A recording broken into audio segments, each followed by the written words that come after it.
मैं एक ब्राह्मण परिवार से आता हूं, लेकिन आज क्यों मुझे खड़ा होना पड़ा? उत्तर प्रदेश के शासनकाल में जिस तरीके से ढोंगी आदित्यनाथ के शासनकाल में दिन दहाड़े हमारी बहनों का रेप होता है, दिन दहाड़े गोलियां चलाई जाती हैं, दिन दहाड़े कानून पे ताक पे रख के संविधान को बेचा जा रहा है, उस संविधान को बचाने के लिए आए हैं। हम वो मनवादी नहीं हैं, हम इस देश के संविधान से चलेगा।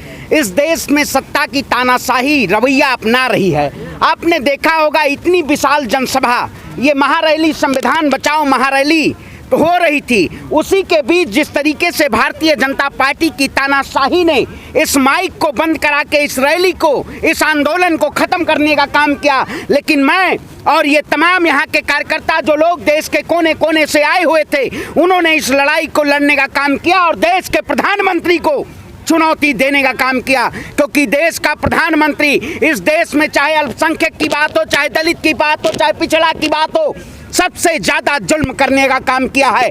आज देश की तानाशाही ने इस रवैये पे लाके लोगों को खड़ा कर दिया है कि चंद सी पुलिस अगर आपको घेर लेती है तो आप डर जाते हैं, लेकिन लोगों को डरने की जरूरत नहीं है। इस तानाशाही सरकार के खिलाफ जब तक गांव-गांव, घर-घर, कोने-कोने और गली-गली से लोग आवाज नहीं उठाएंगे, तब तक इस तानाशाही सरकार को कहीं ना कहीं ये झुकाने का काम किया जाएगा। देश के प्रधानमंत्री से कौन नेता पूछने का काम किया कि ओबीसी के कितने सचिव हैं?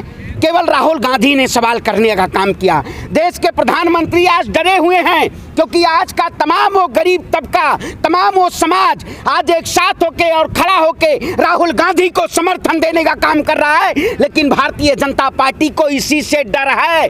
मैं कहता हूं हम डरने वाले लोग नहीं हैं, हम इस सरकार को मुंहतोड़ जवाब देने वाले लोग हैं। आज आपने देखा इस भीड़ से जिस तरीके से पेंशन स्कीम की बर्खास्तगी को लेकर लोगों ने इसी रामलीला मैदान पे इस सरकार को पूर्ण रूप से चुनौती देने का काम किया था, उसी सरकार को आज ये संविधान बचाओ महारैली ने ये चुनौती देने का काम किया है कि आपकी तानाशाही, आपकी गुंडागर्दी इस देश की जनता के ऊपर नहीं चलेगी। जनता का जनादेश आपको सत्ता से बेदखल करने का काम। सर्वे में राजस्थान में बीजेपी, अरे भैया 5 राज्यों में भारतीय जनता पार्टी का सुपड़ा साफ हो रहा, मोदियाबिंद हो गया है क्या आपको? है देश के प्रधानमंत्री मोदियाबिंद हो गया लग रहा है आपको? दिखाई दे रहा है इस देश में मतलब हमेशा भारतीय जनता पार्टी सत्ता में रहेगी?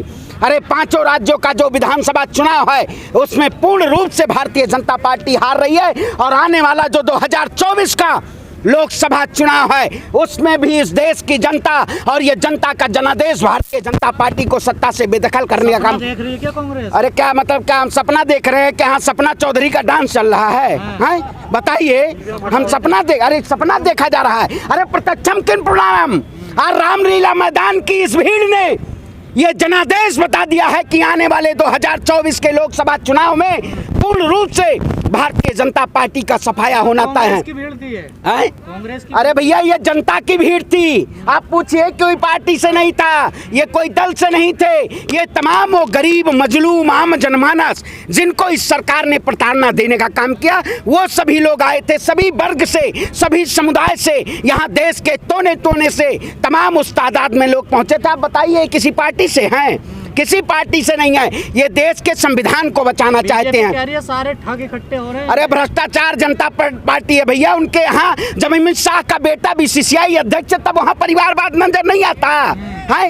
जो सरकार कहती है हम परिवारवाद खत्म करेंगे, तब वहाँ पे क्या परिवारवाद नहीं दिखाई देता है? आज यहाँ पे सभी समाज के लोग एक साथ खड़े हुए हैं, क्योंकि अगर संविधान नहीं बचेगा तो इस देश में जो गरीबों की हालत है कहीं ना कहीं और बदतर हो जाएगी। जो रोजगार की बात है, आप रोजगार नहीं कर पाएंगे इस सरकार के शासनकाल। कांग्रेस का नेता कौन है? कांग्रेस का नेता? अरे भैया आपको पता नहीं है? आप चश्मा लगाए हैं मोदी जी का? नहीं, अरे भैया आप चश्मा लगाए हुए हैं। देखिए तमाम उस देश के तमाम वो लोग हैं जो इस देश के संविधान को बचाने का काम करते हैं, कोई एक व्यक्ति विशेष नेता नहीं है। इस देश के तमाम वो जनता है जो भारतीय जनता पार्टी को तख्ता पलट करने का काम करेगी। को जिताने के लिए कंगना रनौत मथुरा से, अरे क्या ये कहा मतलब ये एक्टर का यहाँ शो चल रहा है कि देश की जनता की न्याय की बात हो रही है, आप एक्टर का शो चलाने में लगे हुए हैं। मैं कहता हूँ तूफानों से आंख मिलाओ, सैलाबों पर वार करो, मल्लाहों का चक्कर छोड़ो, तैर के नैया पार करो, तैर के नैया पार करो। सुनिए सुनिए, आप हमेशा बीजेपी वाली बात मत किया करें। पांडे जी एक बात बताइए, हाँ। कांग्रेस में दलितों का भला है? आए पूरे भाई, आप राष्ट्रीय अध्यक्ष हैं दलित, आप बताइए कौन से समाज से आते हैं वो? हैं? कांग्रेस पार्टी एक ऐसी पार्टी है जो लगातार दलित, वंचित, शोषित, आदिवासी, राहुल गांधी लगातार खुले मंचों से भाषण दे रहे हैं, भाषण नहीं दे रहे हैं, वो जनता तक न्याय की गारंटी। एक अर्जुन खड़गे दलित हैं, तो वो एक दलित बेटी के लिए क्यों नहीं बोले? अर्चना गौतम के साथ क्या करा कांग्रेसियों ने, आप सब जानते हैं। FIR देखिए, बिल्कुल मैं उसकी पूर्ण रूप से कहीं ना कहीं जिस तरीके से वो घटना हुई, उनकी बर्खास्तगी हुई, इसकी पूर्ण रूप से जांच होनी चाहिए कि किस विषय पे जो एक प्रत्याशी हुई थी जिन्होंने हस्तिनापुर से चुनाव लड़ा कांग्रेस के सिंबल पे।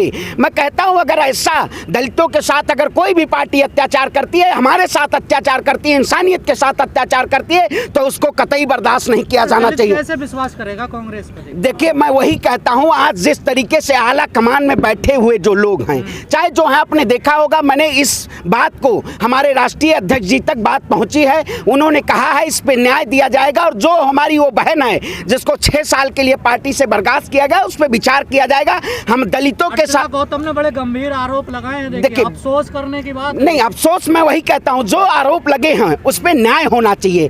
आज जो हम बात करते हैं मंच के जरिए से, मैं अपने नेता को सच के रास्ते पे, जिस तरीके से उन्होंने देश की जनता को चलाने का काम किया है, जो सच की आवाज को उठाने का काम किया है, ऐसे नेता पे मैं विश्वास रखता हूं कि हमारे किसी भी उन परिवार के ऊपर ऐसी कोई भी अगर न्याय की प्रहरी में अगर न्याय नहीं दिया जाएगा तो कहीं ना कहीं हम इसकी भी। राहुल गांधी कह रहे हैं जातीय जनगणना करवाएंगे अगर हमारी सरकार आती है 24 में। बिल्कुल जातीय जनगणना होनी चाहिए, क्योंकि भारतीय जनता पार्टी, आपने देखा होगा जिस तरीके से भारतीय जनता पार्टी वायदे तो कर देती है, प्रधानमंत्री मंच से कह तो देते हैं ओबीसी, लेकिन ओबीसी का सचिव सिर्फ 2 होता है। आखिर वाकई में क्या ये सबकी हिस्सेदारी नहीं होनी चाहिए? सबकी हिस्सेदारी इसमें नहीं होनी चाहिए, और सबको न्याय के लिए अधिकार है। आज तमाम ये लोग खड़े हैं, मैं एक ब्राह्मण परिवार से आता हूं, लेकिन आज क्यों मुझे खड़ा होना पड़ा? उत्तर प्रदेश के शासनकाल में जिस तरीके से ढोंगी आदित्यनाथ के शासनकाल में दिन दहाड़े हमारी बहनों का रेप होता है, दिन दहाड़े गोलियां चलाई जाती हैं, दिन दहाड़े कानून पे ताक पे रख के संविधान को बेचा जा रहा है, उस संविधान को बचाने के लिए आए हैं। हम वो मनवादी नहीं हैं, हम इस देश के संविधान से चलेगा, और हम अपने देश को बचाने के लिए और बाबा साहेब भीमराव अंबेडकर के संविधान को बचाने के लिए हम इस लड़ाई को लड़ेंगे, और अपनी शान में कभी गुस्ताखी नहीं होने देंगे। क्योंकि आज ये सत्ता की जो तानाशाही है, ये लोगों की आवाज़ को दबा के, सत्ता में काबिज होना चाहती है, हमारे पैरों में बेड़ियां लगाना चाहती है, लेकिन हम उन बेड़ियों को तोड़ेंगे और इस सरकार को मुंह तोड़ जवाब देने का काम करेंगे। राहुल गांधी पे क्यों विश्वास किया जाए? जब 2011 में जनगणना हुई तो उसके आंकड़े सामने क्यों नहीं लाई कांग्रेस सरकार?